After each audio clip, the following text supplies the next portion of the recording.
Hello students. बच्चों, कुछ समय हमने पहले बात की थी जब हम बायोलॉजिकल क्लासिफिकेशन स्टार्ट कर रहे थे, तो उस समय हमने देखा था किस तरह से 6 किंगडम्स बताए गए थे। 6 किंगडम क्लासिफिकेशन किस तरह से दिया गया। अगर मेनली किंगडम क्लासिफिकेशन में देखें तो आर.एच. विटेकर का जो क्लासिफिकेशन था वो बहुत ज़्यादा इंपॉर्टेंट था, जिसमें 5 किंगडम क्लासिफिकेशन जिसको हम कहते हैं। उस 5 किंगडम क्लासिफिकेशन में मोनेरा प्रोटिस्टा, फंजाई, प्लांटे और एनिमिलिया हमने वहाँ पे नाम सुना था, जिसमें हमने मोनेरा, प्रोटिस्टा और फंजाई के बारे में स्टडी की है। वायरस के बारे में भी हमने पढ़ लिया है और कुछ रिलेशनशिप भी देख लिए हैं, जैसे लाइकेन, माइकोराइजा। तो आज हम अगला किंगडम स्टार्ट करते हैं और क्लास 11 बायोलॉजी का अगला चैप्टर स्टार्ट करते हैं, जिसका नाम है प्लांट किंगडम। शुरुआत में कुछ ऐसी कंट्रोवर्सीज थी कि किस ऑर्गेनिज्म को किस किंगडम में रखा जाए। कई ऐसे एग्जाम्पल भी थे जिनको प्लांट के साथ साथ प्रोटिस्टा में भी रखा गया था, है ना। और जब प्लांट किंगडम एक्चुअली जब और ज़्यादा स्टडी की गई प्लांट किंगडम को लेके, तो कुछ ऐसे सिस्टम्स सामने आए जो प्लांट के कैरेक्टरिस्टिक्स पर बेस्ड थे। धीरे धीरे एक्चुअल जो ऑर्गेनिज्म जिस कैटेगरी में रखना चाहिए उस कैटेगरी में फिर रखा गया। तो अब हम इस चैप्टर को स्टार्ट करते हैं और हम शुरुआत में बात करते हैं कि कौन कौन से क्लासिफिकेशन सिस्टम शुरुआत में प्लांट किंगडम में हम पढ़ते हैं। तो सबसे पहले हम बात करते हैं इसमें artificial system of classification.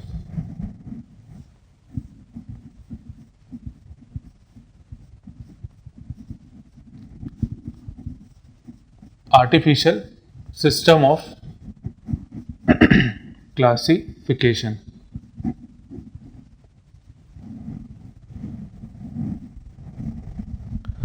Artificial system सबसे पहले बताया गया था और इसको बताने वाले 2 साइंटिस्ट थे, 2 बायोलॉजिस्ट थे। पहले थे एरिस्टोटल और दूसरे लिनियस। तो प्रपोज्ड बाय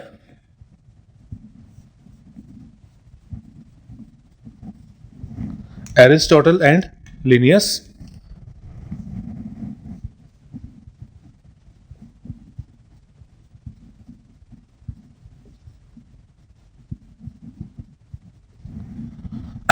ये जो आर्टिफिशियल सिस्टम ऑफ क्लासिफिकेशन था, ये बेसिकली कुछ मॉर्फोलॉजिकल कैरेक्टर्स पर बेस्ड था। यानी प्लांट के कुछ मॉर्फोलॉजिकल कैरेक्टर्स जैसे कलर ऑफ लीफ और शेप ऑफ लीफ, या प्लांट के जो डिफरेंट ऑर्गन्स होते हैं, रूट, स्टेम, उसके बेस पर ये क्लासिफिकेशन सिस्टम दिया गया था। इसमें साइंटिस्ट का नाम इंपॉर्टेंट है। हम जो भी क्लासिफिकेशन सिस्टम पढ़ेंगे उसमें साइंटिस्ट का नाम, बायोलॉजिस्ट का नाम आपको अच्छे से याद रखना है। ये बताया था एरिस्टोटल और लिनियस ने। एरिस्टोटल आपको याद करा दूं, ये फादर ऑफ जूलॉजी और फादर ऑफ बायोलॉजी, जबकि कैरोलस लिनियस जो थे, इन्होंने बाइनोमियल नोमेनक्लेचर सिस्टम दिया था। तो इसमें हम लिख लेते हैं कि ये जो क्लासिफिकेशन सिस्टम था, ये मॉर्फोलॉजिकल कैरेक्टर्स को मेनली कंसिडर करते हुए बनाया गया था। बेस्ड ऑन वन और मोर morphological characters like shape, color of leaves, habitat,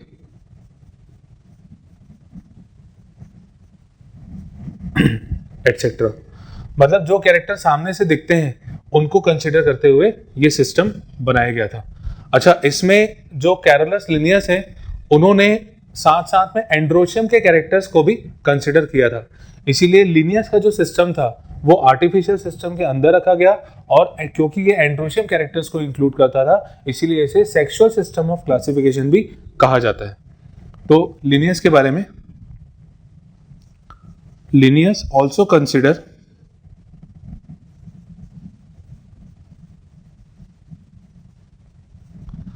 androecium character.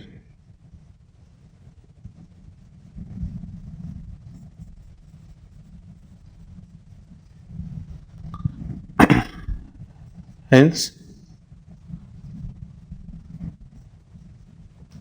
this is also known as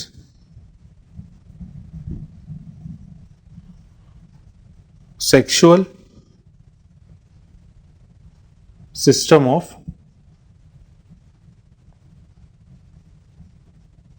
classification, है ना। हम जानते हैं कि फ्लावर के 4 वर्ल्स होते हैं, जिसमें से 2 असेसरी वर्ल्स होते हैं, कैलिक्स और करोला, और 2 नेसेसरी वर्ल्स होते हैं, एंड्रोशियम और गाइनोशियम। एंड्रोशियम जो होता है वो मेल पार्ट को रिप्रेजेंट करता है, गाइनोशियम जो होता है वो फीमेल पार्ट को रिप्रेजेंट करता है। एंड्रोशियम के अंदर हम स्टेमन पढ़ते हैं, जो उसकी यूनिट होती है स्टेमन पढ़ते हैं, और स्टेमन के अंदर हम एंथर और फिलामेंट को स्टडी करते हैं। ठीक है बच्चों, एक बार फिर से, फ्लावर के 4 वर्ल्स होते हैं, 2 असेसरी और 2 नेसेसरी। असेसरी वर्ल्स में होते हैं कैलिक्स और करोला, नेसेसरी वर्ल्ड में होते हैं एंड्रोशियम और गाइनोशियम।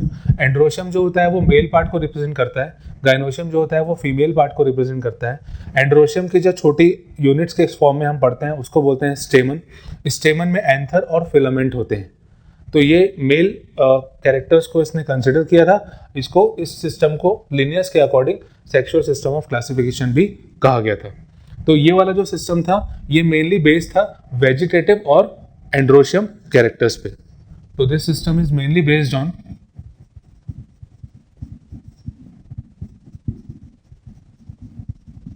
Vegetative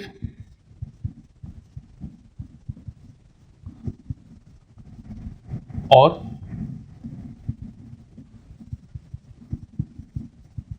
androecium characters.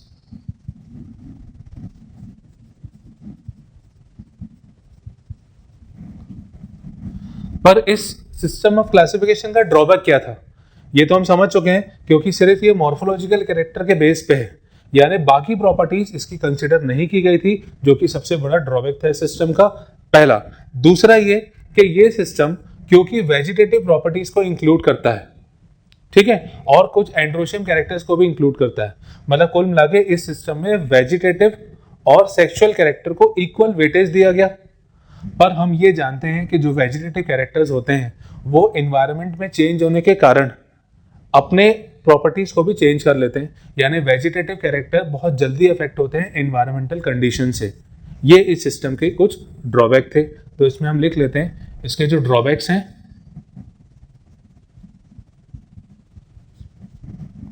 पहला तो यही कि ये मेनली बेस्ड है मॉर्फोलॉजिकल कैरेक्टर पे, मतलब आउटर प्रॉपर्टीज बस इसमें कंसिडर करते थे, बेस्ड ऑन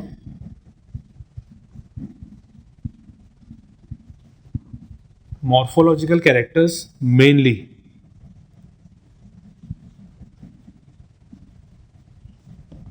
और दूसरा ड्रॉबैक है इसका equal weightage of sexual and vegetative characters.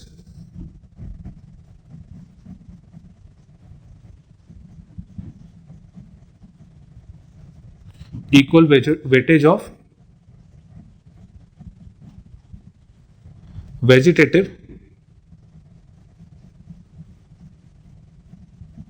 And sexual characters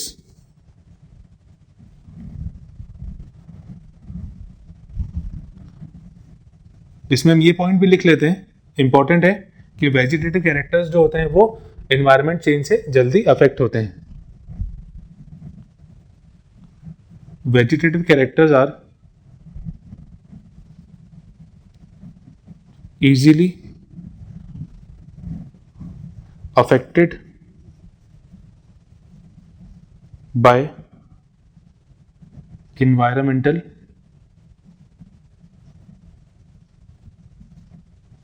changes। तो ये सबसे पहला सिस्टम जो दिया गया आर्टिफिशियल सिस्टम, इसको हम जल्दी से रिवाइज कर लेते हैं। आर्टिफिशियल सिस्टम बताया था एरिस्टोटल और लिनियस ने। ये बेसिकली बेस्ड था मॉर्फोलॉजिकल कैरेक्टर्स। मॉर्फोलॉजिकल कैरेक्टर मतलब आउटर कैरेक्टर्स जो हम स्टडी करते हैं, ये जैसे shape, colour of leaves, habitat और रूट का जो कलर होता है, स्टेम में जो चेंजेस होते हैं, ब्रांचेस होती हैं, ये सारे कैरेक्टर्स कंसिडर करके इसमें देखे गए थे। लिनियस ने एंड्रोशियम कैरेक्टर पर भी ये सिस्टम बनाया था। लिनियस का एक्चुअल जो मेनली सिस्टम था आर्टिफिशियल सिस्टम, ये सेक्सुअल कैरेक्टर पर बेस्ड था, इसीलिए इसको अपन कहते हैं सेक्सुअल सिस्टम ऑफ क्लासिफिकेशन। ये वेजिटेटिव और एंडोशियम कैरेक्टर पर बेस्ड था, और इसके ड्रॉबैक थे मॉर्फोलॉजिकल कैरेक्टर्स मेनली कंसिडर किए गए थे, और दूसरा वेजिटेटिव और सेक्सुअल कैरेक्टर्स को इक्वल वेटेज दिया गया था। वेजिटेटिव कैरेक्टर्स जो होते हैं वो इन्वायरमेंटल चेंजेस के साथ जल्दी अफेक्ट होते हैं, इसीलिए ये प्रॉपर्टी बहुत ज़्यादा मैटर नहीं करती कि वेजिटेटिव कैरेक्टर्स को बेसिकली मतलब बेस मान के क्लासिफिकेशन सिस्टम दिया जाए। आर्टिफिशियल सिस्टम के बाद सेकेंड सिस्टम जो प्रपोज किया गया ये था natural system. Second one is natural system of classification.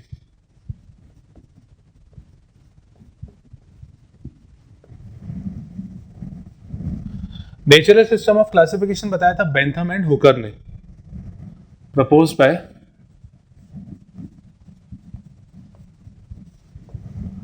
Bentham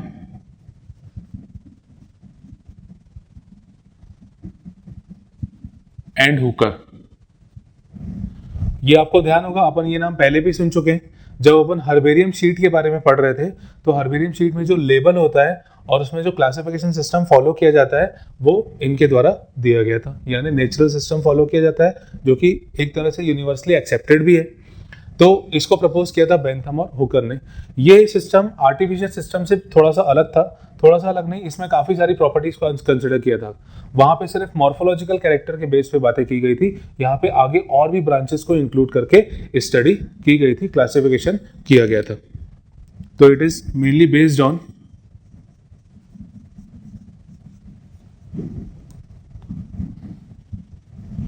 इसमें किसी प्लांट के इंटरनल और आउटर यानी एक्सटर्नल और इंटरनल कैरेक्टर्स दोनों को कंसीडर किया गया था।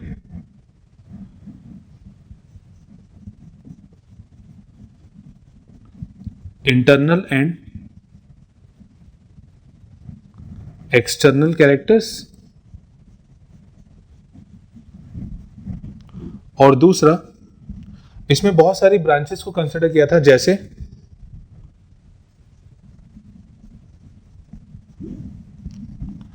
अल्ट्रा स्ट्रक्चर,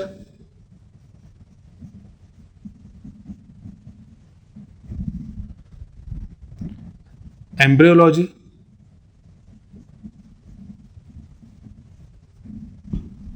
एनाटॉमी,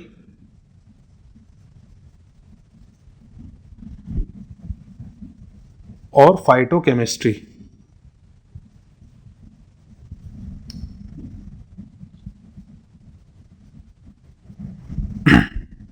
अब इन चारों का मतलब देखिए क्या होता है। अल्ट्रा स्ट्रक्चर मतलब जो सेल का डिटेल्ड स्ट्रक्चर है, मतलब उसकी प्रॉपर्टीज क्या क्या है, क्या क्या किस तरह से वो चेंजेस शो करती है। एम्ब्रियोलॉजी जो डेवलपमेंट के दौरान जो चेंजेस देखे जाते हैं। एनाटॉमी इंटरनल स्ट्रक्चर्स की स्टडी। और फाइटोकेमिस्ट्री, फाइटोकेमिस्ट्री का मतलब होता है कि जो भी मेन केमिकल कॉन्स्टिट्यूएंट प्रेजेंट है प्लांट्स में उनको इंक्लूड करते हुए ये सिस्टम बनाया गया था। तो ये बहुत हद तक फॉलो भी होता है, या मेनली हम यूँ कहें कि नेचुरल सिस्टम ही बेस्ट फॉलोड होता है। हालांकि इसके बाद भी एक और सिस्टम आया था, फाइलोजेनेटिक सिस्टम। फाइलोजेनेटिक सिस्टम में और थोड़ा सा एडवांस दिया गया, पर ज़्यादातर केसेस में फॉलो होने वाला नेचुरल सिस्टम ही है, जो कि बेंथम और हुकर ने बताया था। नेक्स्ट हम देखते हैं third,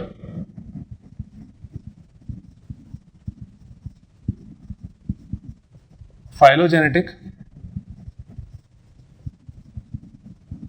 system of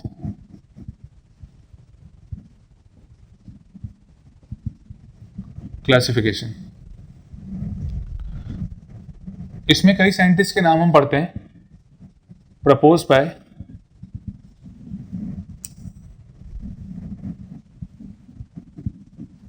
angler and Prantl, तख्ताजान, इनका नाम भी जुड़ा हुआ है फाइलोजेनेटिक सिस्टम से। हचिंसन, ये कुछ नाम हम फाइलोजेनेटिक सिस्टम में पढ़ते हैं। इसके अलावा एक नाम और मिलेगा, इकलर। इकलर जो थे वो इसके पायोनियर थे। पायोनियर मतलब उसकी मेनली शुरुआत उन्होंने ही की थी।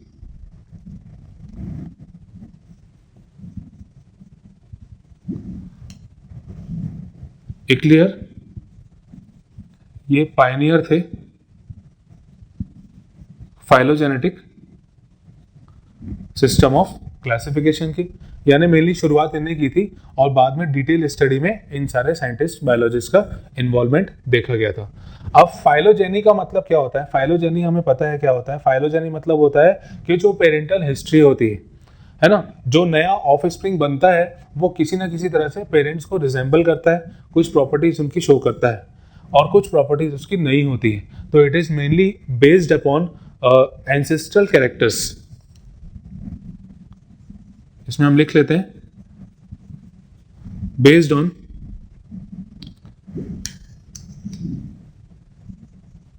evolutionary characters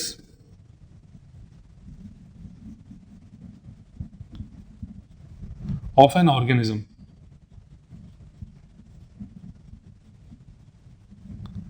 Organism belonging to same taxa,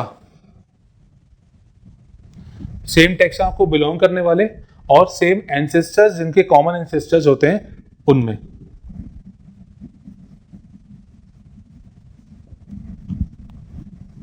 having common ancestors. तो ये था फाइलोजेनेटिक सिस्टम ऑफ क्लासिफिकेशन, यानी इन ब्रांचेस के अलावा इवोल्यूशनरी कैरेक्टर्स को भी कंसीडर करने वाला ये सिस्टम बनाया गया। इसमें फॉसिल स्टडी काफी इंपॉर्टेंट रोल प्ले करती है।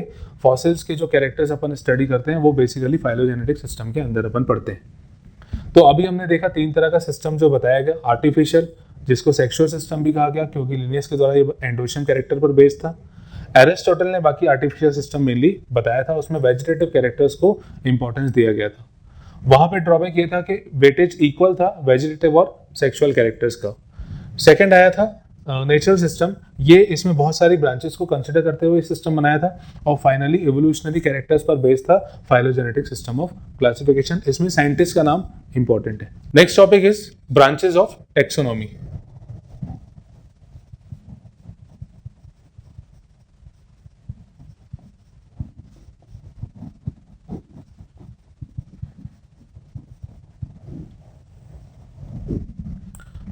टेक्सोनॉमी हमें पता है, अब इसके अपन ब्रांचेस देखते हैं। ब्रांचेस मतलब किस किस कंडीशंस में कौन कौन सी सिचुएशंस को कंसिडर करके स्टडीज की जाती है। सबसे पहली ब्रांच इसमें आती है numerical taxonomy. First is numerical taxonomy. Numerical taxonomy मतलब जो इस कैरेक्टर में हम इस ब्रांच में हम क्लासिफिकेशन देखते हैं, जो कैरेक्टर्स हम स्टडी करते हैं उनको न्यूमेरिकल कोड दिया जाता है। न्यूमेरिकल कोड कुछ भी हो सकता है, प्लस के फॉर्म में, माइनस के फॉर्म में, जीरो के फॉर्म में, किसी भी तरह से अपन उसको एक कोड दे देते हैं और उसके बेस पे हम उसमें आगे स्टडीज करते हैं।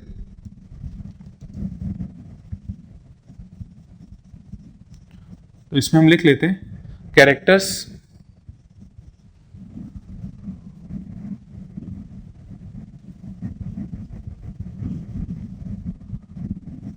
are indicated or represented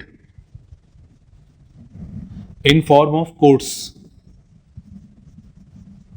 in form of codes like plus, minus, etc. ठीक है, तो इसमें हम कैरेक्टर्स को कोड दे देते हैं, प्लस या माइनस, और कुछ भी तरह का कोड इसमें दिया जा सकता है।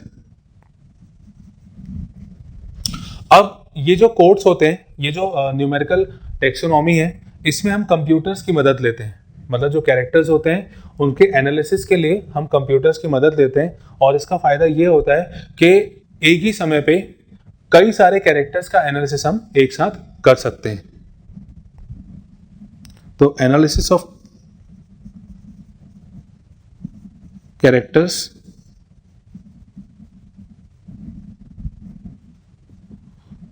is done by the help of computers.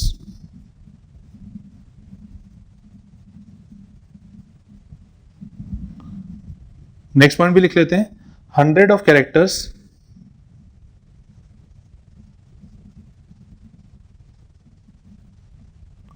are analyzed at same time.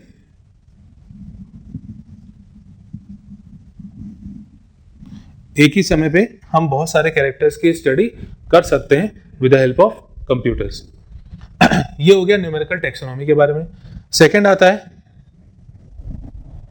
Cytotaxonomy.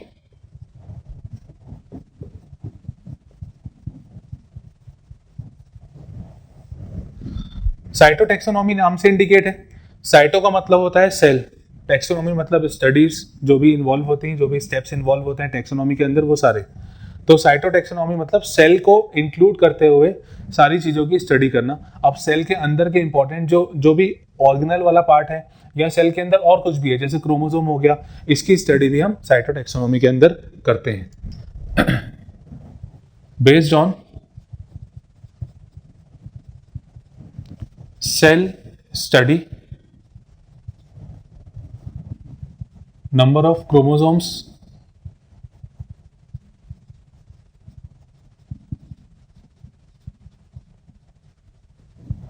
shape of chromosomes,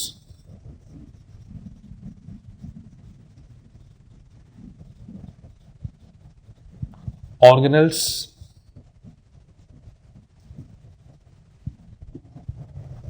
etcetera.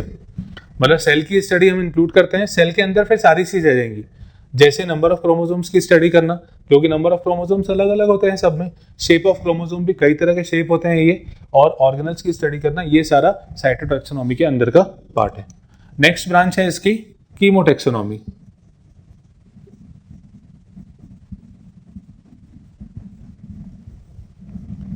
कीमोटेक्सोनॉमी यहाँ पे नाम से इंडिकेट है, कीमो मतलब केमिकल्स।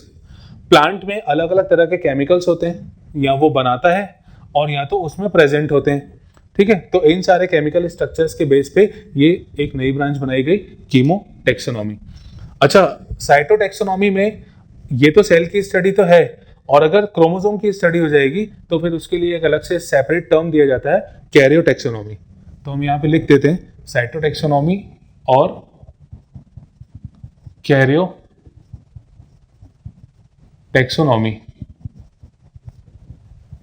कैरियोटेक्सोनॉमी बेसिकली क्रोमोसोम्स के लिए यूज किया जाता है, ये ध्यान रखिएगा आप, इंपॉर्टेंट है। कैरियोटेक्सोनॉमी बेसिकली क्रोमोसोम्स के लिए यूज किया जाता है। तो कीमोटेक्सोनॉमी जो केमिकल्स पे बेस्ड है, ये it is based on phyto constituents, chemicals present in plants. For example,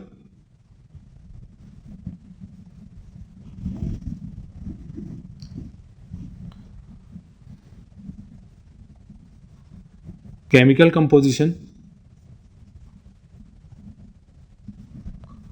of proteins,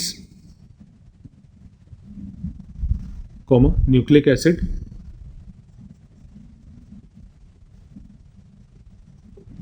और tannins एक्सेट्रा। प्लांट में कुछ ऐसे सब्सटेंस भी होते हैं जो मतलब जिनका स्ट्रक्चर बिल्कुल अलग होता है, यानी प्रोटीन, कार्बोहाइड्रेट और न्यूक्लिक एसिड, इनको छोड़ के कुछ छोटे पार्टिकल्स होते हैं जो कुछ सेकेंडरी मेटाबोलाइट की तरह काम करते हैं, जैसे टेनिन्स हो गए, रेजिन्स हो गए। आपने प्लांट में चिपचिपा लिक्विड निकलते हुए देखा होगा, उस कैटेगरी में टेनिन्स और रेजिन्स प्रेजेंट होते हैं। तो ये हम बाद में धीरे धीरे करके इनके बारे में बात करेंगे, पर अभी जो बेसिक चीजें वो अपन यहाँ पे डिस्कस करते हैं। ब्रांचेस ऑफ टेक्सोनॉमी, ये 3 मेनली ब्रांचेस हैं। पहला न्यूमेरिकल टेक्सोनॉमी, कैरेक्टर्स को कोड दिया जाता है और कोड के बेस पे उनको कंपेयर किया जाता है, एनालिसिस किया जाता है उसका, कंप्यूटर्स का यूज करते हैं इसमें। सेकेंड थी साइटोटेक्सोनॉमी। साइटोटेक्सोनॉमी को कैरियोटेक्सोनॉमी भी कहते हैं। ये सेल की स्टडी पर बेस्ड होता है। सेल स्ट्रक्चर अगर हम पढ़ेंगे तो वो साइटोटेक्सोनॉमी के अंदर आएगा, और अगर क्रोमोसोम से डील करता हुआ पार्ट अपन स्टडी करेंगे तो वो कैरियोटेक्सोनॉमी के अंदर आएगा।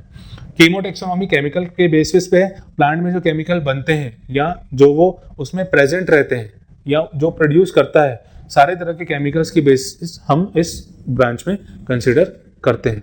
तो ये हो गई डिफरेंट टाइप ऑफ क्लासिफिकेशन और ब्रांचेस ऑफ टेक्सोनॉमी।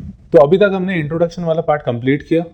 अब हम इस चैप्टर के मेन जो भी पार्ट्स हैं उस पे आते हैं। प्लांट किंगडम में बेसिकली हम कुछ कैटेगरीज अपन पढ़ते हैं। इसमें हम पढ़ते हैं एल्गे के बारे में, ब्रायोफाइट्स के बारे में, टेरिडोफाइट के बारे में, जिम्नोस्पर्म और angiosperm. Algae, bryophyte, pteridophyte, gymnosperm और एंजियोस्पर्म। तो एक एक करके हम स्टार्ट करते हैं। सबसे पहले सबसे बेसिक जो ऑर्गेनिजम्स होते हैं, जहां से शुरुआत होती है इसकी, उसकी स्टडी करते हैं, जो कि एल्गे है।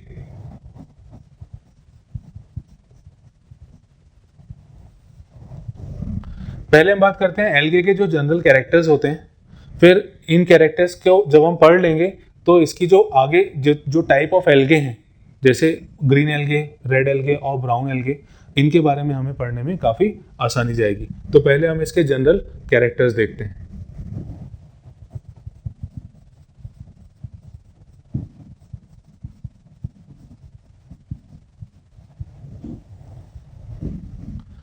एल्गे के जनरल कैरेक्टर्स, पहला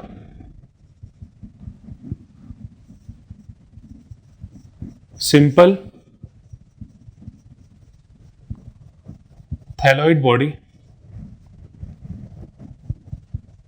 not differentiated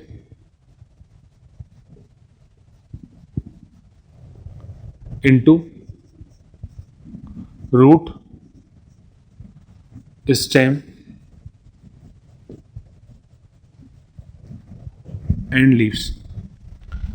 पहला पॉइंट है, बॉडी इनकी सिंपल होती है, थैलॉइड बॉडी होती है। थैलॉइड मतलब होता है कि जो बेसिक जो बॉडी होती है, जो बॉडी ऑर्गेनाइजेशन होता है, उसके लिए अपन थैलस वर्ड यूज करते हैं। थैलॉइड बॉडी होती है, not differentiated into root, stem, leaf. इनके पास ना रूट होता है, ना स्टेम होते हैं, ना लीव्स होते हैं, पर इनके जैसे स्ट्रक्चर्स होते हैं, तो वो अभी अपन आके बात करेंगे। नेक्स्ट पॉइंट है, कंटेन क्लोरोफिल और कंटेन फोटोसिंथेटिक पिगमेंट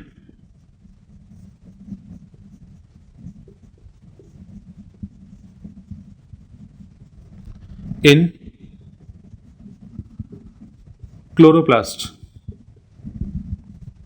क्लोरोप्लास्ट के अंदर फोटोसिंथेटिक पिगमेंट्स इनके पास प्रेजेंट होते हैं, जिससे ये फोटोसिंथेसिस परफॉर्म करते हैं।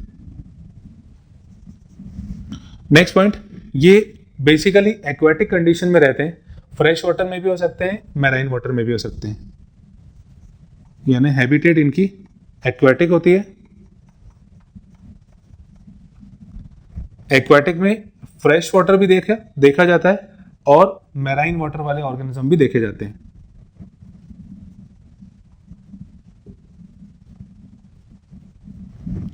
ठीक है, दोनों तरह के वाटर्स में ये देखे जाते हैं। एक बहुत इंपॉर्टेंट पॉइंट, इनकी बॉडी में वस्कुलर टिश्यू नहीं होती। वस्कुलर टिश्यू का मतलब होता है जाइलम और फ्लोएम होना, तो जाइलम और फ्लोएम इसमें नहीं देखा जाता।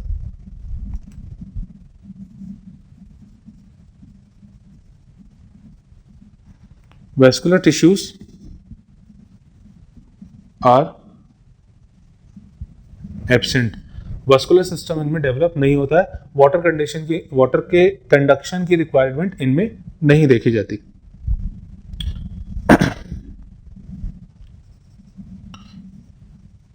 ये यूनिसेल्युलर हो सकते हैं, कॉलोनीज में होते हैं,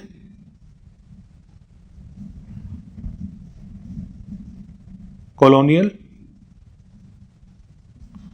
और फिलामेंटस।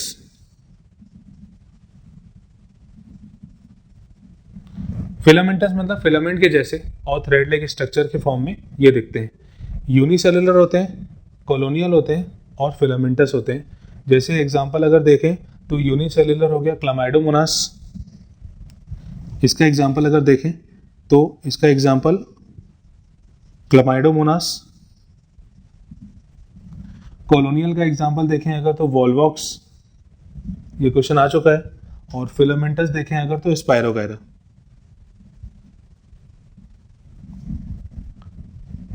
ठीक है, ये कुछ एग्जांपल्स मैंने बताए हैं, और भी बहुत सारे एल्गे हैं जो अलग अलग तरह की प्रॉपर्टी शो करते हैं। बाकी कॉमन एक जनरल आपको जो याद रखना है, इसका एक एग्जांपल, इसका एक और इसका एक।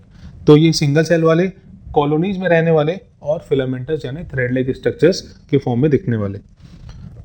नेक्स्ट प्रॉपर्टी है इसकी रिप्रोडक्शन।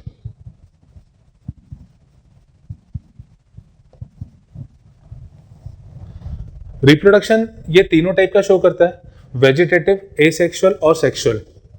तो पहले हम बात करते हैं वेजिटेटिव रिप्रोडक्शन की।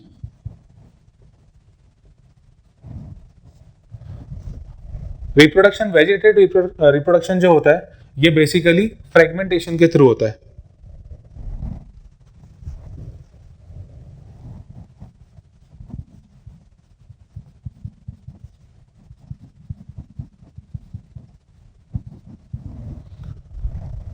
ये फर्स्ट हो गया। दूसरा आता है एसेक्सुअल रिप्रोडक्शन। एसेक्सुअल रिप्रोडक्शन जो होता है ये एक्चुअली स्पोर्स के थ्रू होता है। जू स्पोर्स इनकी बॉडी में बनते हैं, जो कि एक स्ट्रक्चर जू स्पोरेंजिया में डेवलप होते हैं। बाय जू spores which are formed in zoosporangia। जूस्पोरेंजिया के अंदर जूस्पोर्स होते हैं, और हम पढ़ चुके हैं कि जूस्पोर्स जो होते हैं वो बायोफ्लैजिलेटेड स्ट्रक्चर्स होते हैं, दो फ्लैजिला होता है, मतलब ये मूवमेंट शो करते हैं, मोटाइल स्ट्रक्चर्स होते हैं। नेक्स्ट आता है सेक्सुअल रिप्रोडक्शन। सेक्सुअल रिप्रोडक्शन में कुछ इंपॉर्टेंट पॉइंट्स हैं। सेक्सुअल रिप्रोडक्शन में पहले तो अगर बात करें सेक्स ऑर्गन्स की, तो इनमें जो सेक्स ऑर्गन्स होते हैं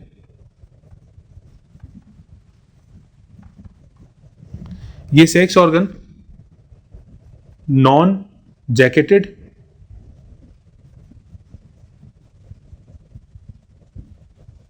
एंड यूनिसेल्युलर। नॉन जैकेटेड और यूनिसेलर होते हैं। नॉन जैकेटेड मतलब कि इनमें किसी भी तरह का जैकेट यानी आउटर प्रोटेक्टिव कवरिंग इनमें नहीं होती, तो नॉन जैकेटेड होते हैं, और सिंगल सेल वाले होते हैं। ये बहुत इंपॉर्टेंट पॉइंट है कि इनके सेक्स ऑर्गन्स विदाउट जैकेट और सिंगल सेल वाले होते हैं। अब सेक्सुअल रिप्रोडक्शन की बात करें अगर, तो सेक्सुअल रिप्रोडक्शन इसमें तीनों तरह से होता है। ये आइसोगेमस,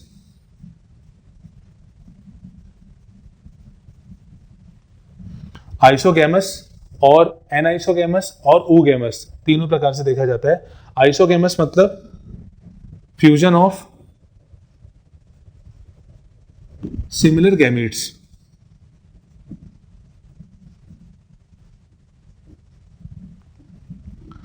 सिमिलर गैमीट्स का जो फ्यूजन होता है उसको अपन आइसोगेमस कहते हैं। अच्छा, ये जो सिमिलर गैमीट्स का फ्यूजन हो रहा है ये फ्लैजिला वाले गैमीट्स भी हो सकते हैं और नॉन फ्लैजिलेटेड भी हो सकते हैं।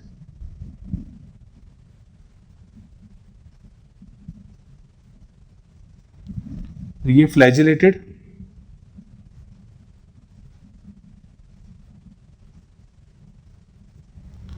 और नॉन फ्लैजिलेटेड दोनों तरह से हो सकते हैं। फ्लैजिलेटेड का जैसे एग्जांपल अगर देखें अपन,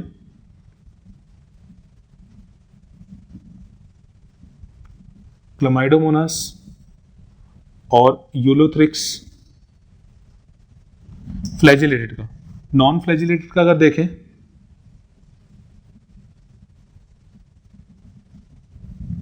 तो spirogyra.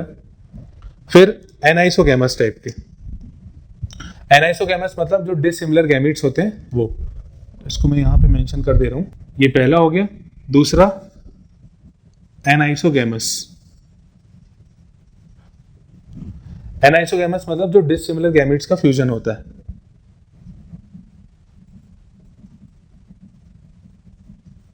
Fusion of dissimilar gametes. Example,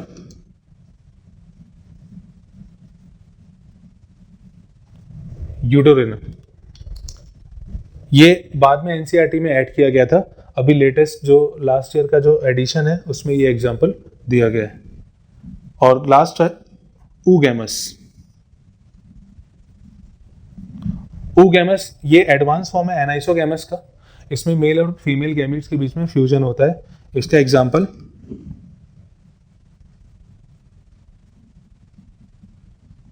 Volvox और फ्यूकस, ये सारे ऊगैमस। इसमें एग्जाम्पल्स इंपॉर्टेंट हैं, एग्जाम्पल पे क्वेश्चन पूछे भी जा चुके हैं। तो ये अपन ने एक जनरल कैरेक्टर्स, कुछ जनरल कैरेक्टर्स अपन ने एल्गे के बारे में पढ़े। इसमें जो बॉडी होती है उसमें रूट स्टेम लीफ नहीं होते, फोटोसिंथेटिक पिगमेंट प्रेजेंट होता है क्लोरोप्लास्ट के अंदर जो कि फोटोसिंथेसिस का फंक्शन परफॉर्म करता है। इनमें वस्कुलर टिश्यूज नहीं पाई जाती, वाटर की कंडीशन रिक्वायर्ड इनमें नहीं होती। इसके अलावा ये एक्वेटिक कंडीशन में सर्वाइव करने वाले ऑर्गेनिज्म है, ये फ्रेश वाटर में भी पाए जाते हैं और मेराइन वाटर में भी पाए जाते हैं। सिंगल सेल वाले होते हैं, कॉलोनी के फॉर्म में हो सकते हैं और थ्रेड लाइक स्ट्रक्चर्स की फॉर्म में भी देखे जा सकते हैं। रिप्रोडक्शन इनमें तीनों टाइप का होता है। पहला वेजिटेटिव, ये फ्रेगमेंटेशन के कारण होता है। एसेक्सुअल रिप्रोडक्शन ज़ूस्पोरेंजियस में होते हैं, ज़ूस्पोरेंजिया के अंदर से ज़ूस्पोर प्रोड्यूस होते हैं जो कि फ्लैजिलेटेड स्ट्रक्चर्स हैं। सेक्सुअल रिप्रोडक्शन, इनके सेक्स ऑर्गन्स जो होते हैं वो नॉन जैकेटेड और यूनिसेलर हैं। फिर आइसोगेमस, एनाइसोगेमस और ऊगेमस, इनका मतलब हमें पहले से पता है, ये हमने प्रोटिस्टा वाले पार्ट में अपन ने स्टडी किया था और इसके एग्जांपल्स यहाँ पे आपको ध्यान रखने हैं। नेक्स्ट टॉपिक स्टार्ट करते हैं। एल्गे को बेसिकली 3 क्लासेस में डिवाइड किया जाता है और ये जो 3 क्लासेस हैं इनके नाम है, पहली क्लोरोफाइसी,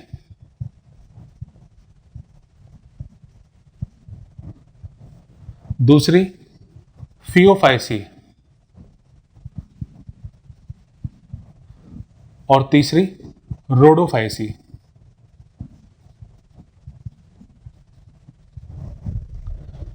ये एल्गे की 3 क्लासेस हैं।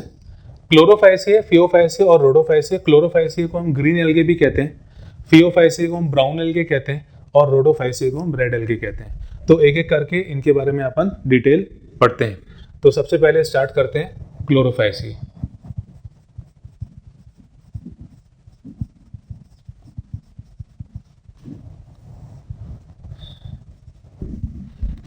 जो इस कैटेगरी के मेंबर्स होते हैं, ऑर्गेनिजम्स होते हैं, उनकी बॉडी में डिफरेंट टाइप के फोटोसिंथेटिक पिगमेंट्स प्रेजेंट होते हैं। तो इसमें कुछ फोटोसिंथेटिक पिगमेंट जो प्रेजेंट होते हैं, ये these organisms contain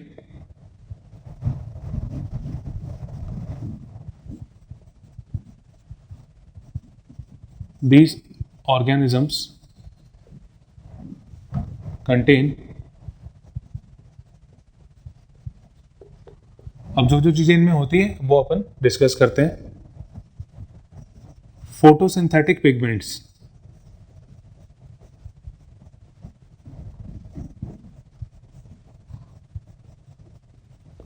photosynthetic pigment जो पाए जाते हैं इनमें, ये होता है क्लोरोफिल ए,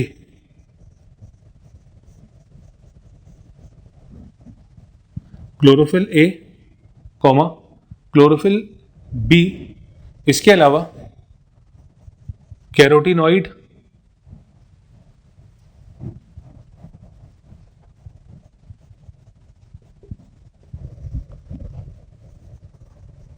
और जेंथोफिल।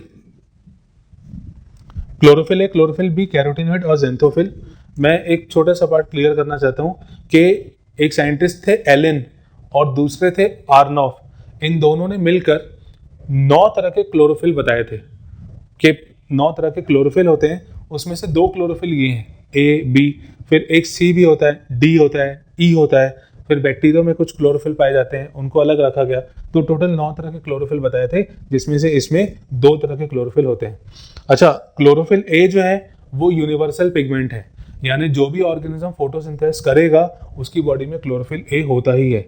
इसीलिए क्लोरोफिल ए को हम यूनिवर्सल पिगमेंट के नाम से भी जानते हैं। तो यहाँ पे एक्चुअली में अगर हम और थोड़ा डिटेल में जाते हैं तो क्लोरोफिल ए का भी कुछ कलर होता है, बी का कुछ कलर होता है, इसका भी कुछ कलर होता है, इसका भी कुछ कलर होता है। सबके अलग अलग कलर्स होते हैं। जितने भी क्लोरोफिल होते हैं, चाहे वो 9 टाइप के हों या इसके अलावा जो एसेसरी पिगमेंट्स भी हों, उनके भी कुछ ना कुछ कलर्स होते हैं। जो अमाउंट जिसका ज़्यादा होगा वो कलर डोमिनेट कर जाता है।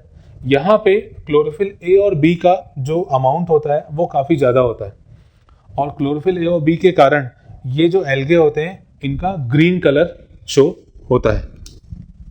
तो इसमें हम लिख लेते हैं, due to dominance of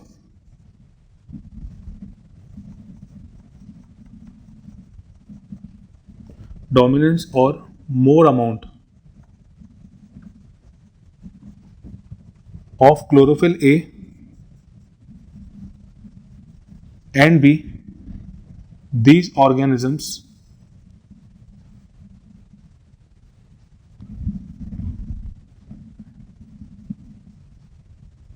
appear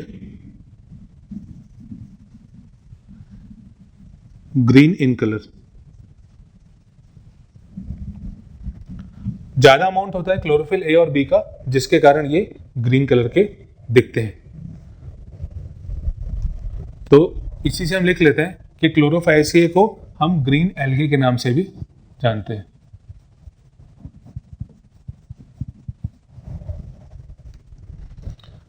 next point है इसके बारे में,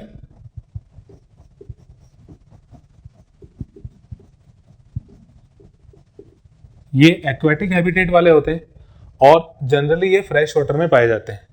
ये एक्वेटिक हैबिटेट वाले होते हैं और जनरली ये फ्रेश वाटर में पाए जाते हैं।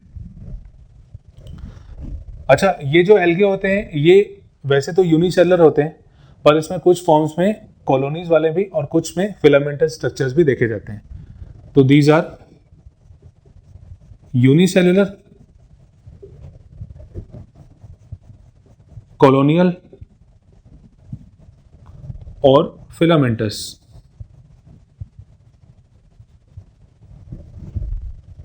ये यूनिसेलुलर, कॉलोनियल और फिलामेंटस होते हैं। जैसे यूनिसेलुलर का अपन ने एग्जांपल देखा था क्लामाइडोमोनास, कॉलोनियल का वॉल्वॉक्स और फिलामेंटस का अपन ने देखा था स्पायरोगैरा। अब जैसे यहाँ पे मैं एक कॉलोनी वाला डायग्राम शो करना चाहता हूँ। जैसे ये फॉर एग्जांपल कि यहाँ पे अंदर छोटे छोटे एल्गे इस तरह से देखने मिलते हैं और बीच बीच में कुछ इस तरह का स्ट्रक्चर जो थोड़ा सा डार्क होता है, उसके अंदर भी बहुत सारी सेल्स होती हैं, ये स्ट्रक्चर देखने मिलते हैं। तो ये जो छोटी स्फेरिकल बॉडीज के रूप में यहाँ पे बना रहे हैं, ये पेरेंट बॉडी है, ये वाली पेरेंट बॉडी है।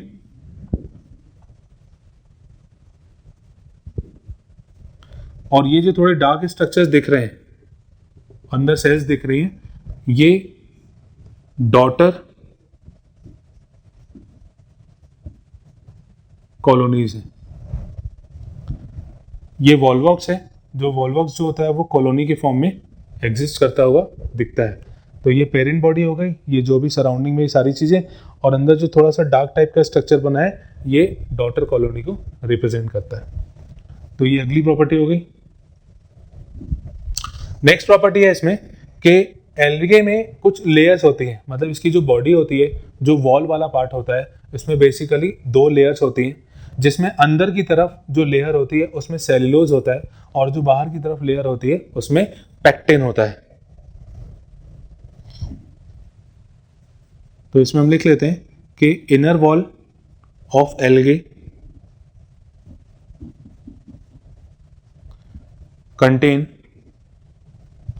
cellulose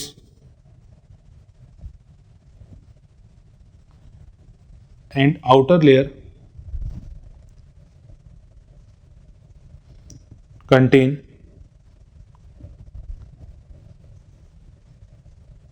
pectin। ये आप याद रखिएगा, अंदर वाली लेयर में सेल्यूलोज होता है और बाहर वाली लेयर में पेक्टिन होता है। तो ये अगली प्रॉपर्टी। अब इसके अलावा कि ये जो एल्गे होते हैं, क्योंकि ये फोटोसिंथेसिस की प्रॉपर्टी शो करते हैं, तो फोटोसिंथेसिस करेंगे तो कुछ ना कुछ फूड मटेरियल भी बनाएंगे जो कि वो अपनी बॉडी में स्टोर कर लेते हैं। तो नेक्स्ट प्रॉपर्टी है इनकी, they store food material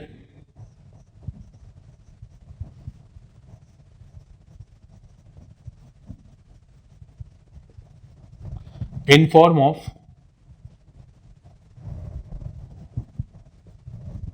oil droplets. ये ऑयल ड्रॉपलेट के फॉर्म में बॉडी में चीजों को स्टोर करते हैं। इसके अलावा ये स्टार्च और प्रोटीन वाले पार्ट को भी स्टोर करते हैं, और इन स्टोरेज, ये जो स्टोर करने वाला जो पार्ट होता है, मतलब जिस चीज के अंदर स्टोर होते हैं ये, उसको हम कहते हैं pyrenoid. They contain 1 or more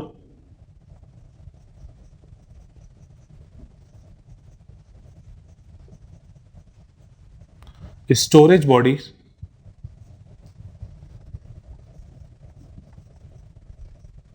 called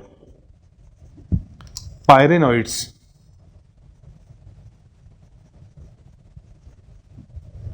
ये स्टोरेज बॉडीज होती हैं विच कंटेन स्टार्च यानी कार्बोहाइड्रेट और प्रोटीन्स। ये बेसिकली स्टार्च और प्रोटीन्स को स्टोर करने वाली बॉडी पायरेनोइड। ये बहुत इंपॉर्टेंट है, ध्यान रखिएगा कि पायरेनोइड जो होती है वो ग्रीन एल्गी का कैरेक्टरिस्टिक फीचर है। नेक्स्ट अब इसमें रिप्रोडक्शन की बात करते हैं। तो ग्रीन एल्गी में जो रिप्रोडक्शन होता है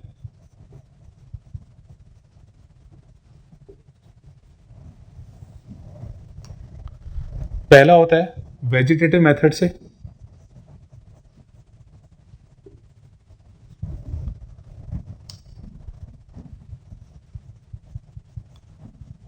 जो हमें पता है फ्रेगमेंटेशन से। सिंपल मेथड है, इसमें बॉडी छोटे छोटे फ्रेगमेंट्स में डिवाइड होती है और फाइनली फिर नया एल्गी बनता है। दूसरा एसेक्सुअल मेथड ऑफ रिप्रोडक्शन, ये भी जो अपन ने पढ़ा था, इसमें ज़ूस्पोर्स इन्वॉल्व होते हैं। तीसरा सेक्सुअल रिप्रोडक्शन, तो सेक्सुअल रिप्रोडक्शन इसमें आइसोगैमस, एनाइसोगैमस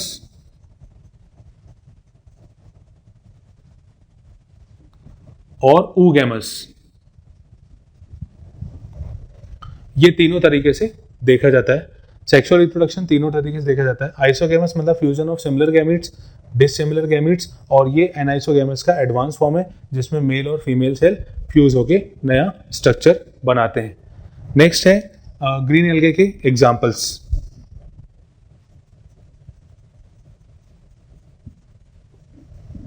इसके एग्जांपल्स हैं क्लामाइडोमोनास,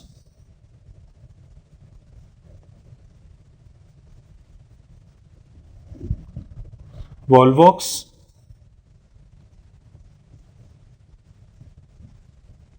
स्पायरोगायरा, यूलोथ्रिक्स,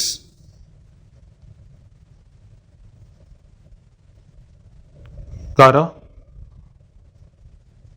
और क्लोरेला। ये के सारे एग्जांपल्स हैं ग्रीन एल्गे के। एग्जांपल्स इसमें इंपॉर्टेंट हैं, मतलब कुछ अगर कैरेक्टरिस्टिक फीचर है तो वो आपको याद रखना है। जैसे ग्रीन एल्गे का कैरेक्टरिस्टिक फीचर इसके फोटोसिंथेटिक पिगमेंट्स। देखिए जो एल्गे अलग अलग क्लासेस में बताई गई हैं, ये जो तीनों क्लासेस हैं, ये तीनों क्लासेस मेनली जो फोटोसिंथेटिक पिगमेंट उनमें प्रेजेंट होता है उसके बेस पे डिवीजन होता है। बाद में हालांकि और भी चीज़ें कंसिडर की गई थी, जैसे हैबिटेट या और कुछ स्पेसिफिक बॉडीज जो प्रेजेंट होती हैं उसके बेस पे, पर मेनली पिगमेंट्स के बेस पे इसकी क्लासेस को बताया गया था। तो इसमें फोटोसिंथेटिक पिगमेंट जो अपन ने पढ़ा था, क्लोरोफिल ए, बी, कैरोटीनॉइड और जेंथोफिल। इसमें क्लोरोफिल ए और बी जो होता है वो मेजर अमाउंट में होता है, जिसके कारण ये ग्रीन कलर का हो जाता है। किसी में अगर पिगमेंट कुछ और होता तो उसका कलर फिर चेंज हो जाएगा, जैसा कि हम आगे पढ़ेंगे। इसके अलावा एग्जाम्पल्स जो हैं तीनों एल्गे के, चाहे वो ग्रीन हो, चाहे वो ब्राउन हो, चाहे रेड हो, तीनों के एग्जाम्पल्स अपन को ध्यान रखने हैं। इसमें ये जो क्लोरेला एग्जाम्पल है, क्लोरेला के बारे में कुछ इंपॉर्टेंट पॉइंट है। क्लोरेला जो है ये स्पेस रिसर्च में यूज होने वाला ऑर्गेनिज्म प्लांट है। एक्चुअली स्पेस रिसर्च में कैसे इसको यूज किया जाता है, क्लोरेला को अपने साथ ले जाया जाता है क्योंकि ये ग्रीन एल्गे है, इसलिए ये ऑक्सीजन रिलीज करता है, और क्योंकि ये फोटोसिंथेसिस भी शो कर सकता है तो वो फूड का फॉर्मेशन भी करता है, इसीलिए इसको फूड सोर्स और ऑक्सीजन रिलीज करने के कारण इसको स्पेस में ले जाया जाता है साथ में। तो ये ऑक्सीजन रिलीज भी करता है और साथ में एज अ फूड सप्लीमेंट भी है। फिर से इसके बारे में बता दूं, क्लोरेला स्पेस रिसर्च में यूज होता है। स्पेस रिसर्च मतलब इसको साथ में स्पेस में ले जाया जाता है। जो भी लोग वहां पे जाते हैं वो क्लोरेला को साथ में लेके जाते हैं एज अ फूड सप्लीमेंट के रूप में, और क्योंकि ये ऑक्सीजन रिलीज करता है तो ये काफ़ी फायदेमंद होता है। तो ये अपन ने आज पढ़ा क्लोरोफाइसी और ग्रीन एल्गे के बारे में। शुरुआत में जो कुछ पॉइंट्स बताए हैं, अगर वो पॉइंट्स अच्छे से याद हो जाएंगे तो आने वाली जो क्लासेस हैं जैसे ग्रीन एल्गे, ब्राउन एल्गे और रेड एल्गे के बारे में, उनमें ज़्यादा प्रॉब्लम नहीं जाएगी अगर शुरुआत वाली प्रॉपर्टीज़ हमें अच्छे से याद हो गई हों तो।